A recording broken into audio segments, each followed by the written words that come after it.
Why do I ride my bike every day? I mean, my bike's just what I kind of do, you know.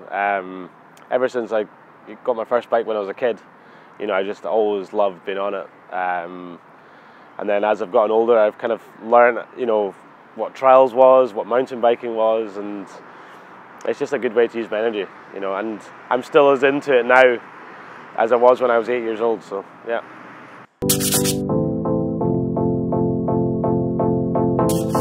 I mean, I had a lot of fun writing the book. It wasn't really a plan in the beginning, you know. I never really imagined that I'd be writing my own book ever.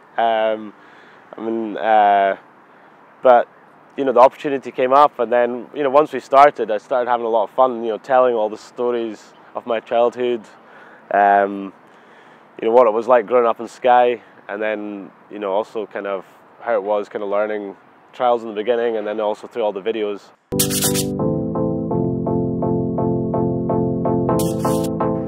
I mean, for me, competitions were always something that were far away from where I lived. You know, I grew up on a small island in the north of Scotland, and I would have to drive probably 7 or 8 hours to get to the closest one. I mean, we had some local ones on the island where I was from, you know, amongst the kids. But you know, to be honest, I'm actually not that competitive as a person. You know, I really enjoy just kind of riding with friends, and just if one friend can get up this, then I'll give it a try. If he's better than me, I don't mind. You know, vice versa. And I like the creative side of riding more than the competitive side, you know.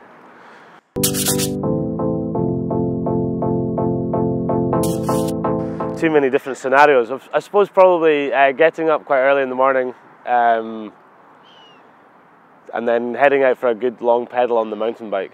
You know, I do enjoy pedaling uphill as well as downhill. You know, I don't know where, would maybe somewhere in the Alps somewhere like that. And then I suppose finishing off the day or the afternoon, kind of riding some street trials. It's like a good feeling after you've ridden the mountain bike. It makes the trials bike feel really light and fun, and then you've got to finish off the day with a good party. So that'll do me. With some beers, maybe. Yeah, a few beers as well. So yeah.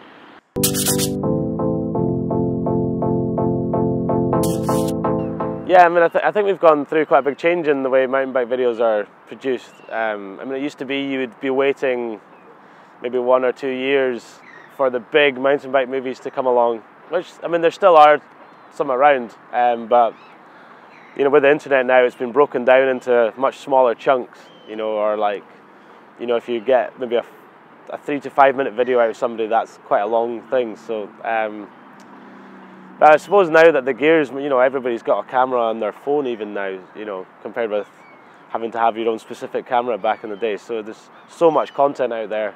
I mean, it's a really cool opportunity for, especially for the younger kind of generation coming up, that they can go out and, you know, they've got all the tools they need to go and make something that their heroes have maybe made. But yeah, I still like to kind of take the time to really work hard, you know, take a lot of time to make, even if I'm only making a 5-minute film, I like to kind of maybe work for like a few months or over a year to kind of make that one little chunk, you know, kind of like it was in the skate films or in mountain bike films or BMX, you know, just trying to really put everything into that one section, you know, so it kind of stands out hopefully above the rest. So.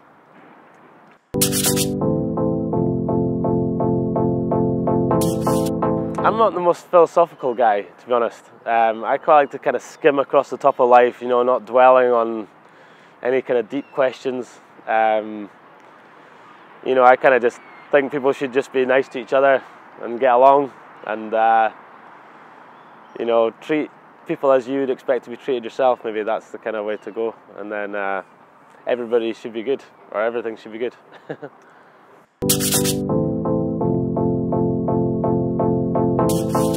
I mean, peace for me is definitely being out riding my trials bike with headphones.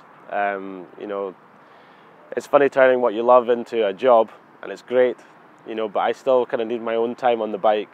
You know, filming can be quite stressful, you're always pushing your limits kind of thing, whereas when I'm back in Glasgow, I kind of go out riding at night with some music that I've found, some new music, and for me that's just like you can just sort of flow around the street and just find some fun things to play on, you know, and that's definitely where I find my kind of centre. So.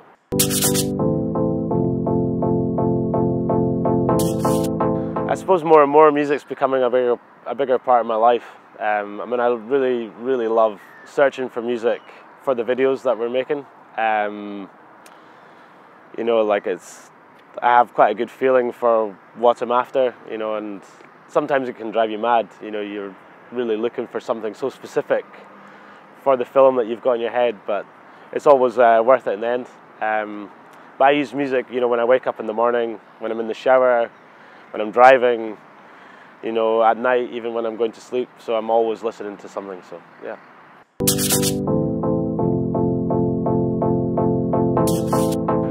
I mean, I'd say I'm quite lucky. I mean, I don't know if lucky is the word, but I can kind of consider myself lucky that I don't have to compete in some ways. So, I mean, what I'm doing is quite creative. So, when it comes to training, you know, the only time I really spend in the gym is like for rehabilitation from injuries. You know, if I'm a broken bone or whatever I've kind of done, then I'll kind of go to the gym. But other than that, I tend to just try to ride the trials bike as much as I can, the mountain bike as well. I also do a little bit of motorbike trials. I try, at least, and that's kind of quite good training as well. So, but I'm not the kind of guy that's that regimented to be able to do my 2-hour workout in the morning and then, you know, eat this, eat that. I kind of a little bit looser, you know. Kind of like my heroes, you know, much like, you know, Petey and Hans. I've kind of learned from them how to do it. So yeah.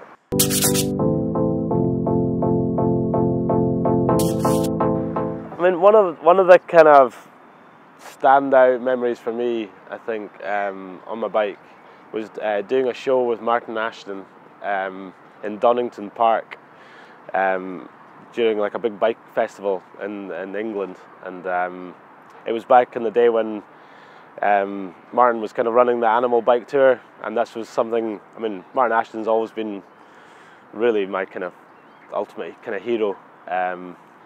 And I managed to kind of do a show next to him, or with him, also with Sam Pilgrim. And at that time, there was also all the kind of mountain bike royalty were almost in the crowd. So like Hans Ray was there, Brian Lopes, Greg Menard, Steve Peat.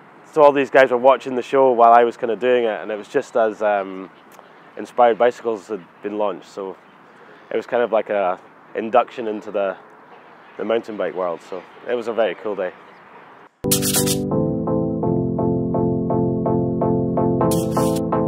Biggest fear? If you have one. I mean, I'd say something that kind of drives me quite a lot. You know, one of my biggest kind of fears is sort of kind of being disappointed when I'm older, of not having tried something, you know. And I kind of try to use that feeling, you know, if I'm scared of trying a trick, or, you know, it might be the last trick for the video that we've been working so hard on, and I kind of think what I'm gonna, you know, if this day I walk away and I never do this trick, you know, there's some things you've got to walk away from. You know, the conditions aren't right, you're not feeling right mentally, physically. But then I also try to think, you know, in 5 or 10 years' time, I look back on the video and I think, wow, it could have been this much better, or how, you know, and I'll never get the opportunity to do that again. So I try to use that kind of, I mean, I suppose it's a silly thing to try to regret not trying things, but, you know, I try to use that to kind of drive me to do it on the day. So.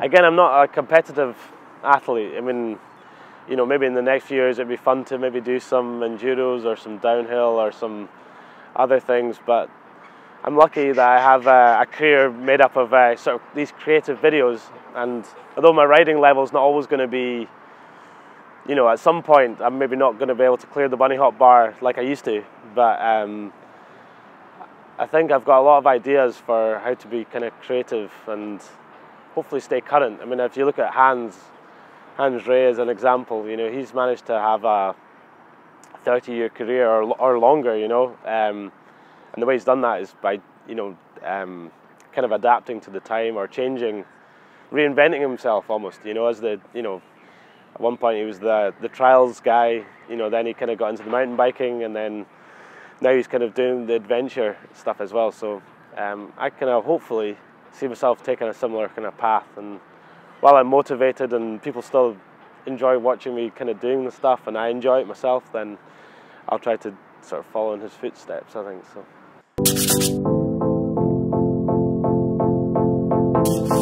So back in 2010, I was really lucky to go on a trip with Hans and Steve Pete around Scotland. And this was kind of the first kind of thing I did really as a professional rider. And during that time we were, you know, hanging out, chatting, you know, and I think one of the things I really took away from it was their ability to kind of give their fans time, or give people time.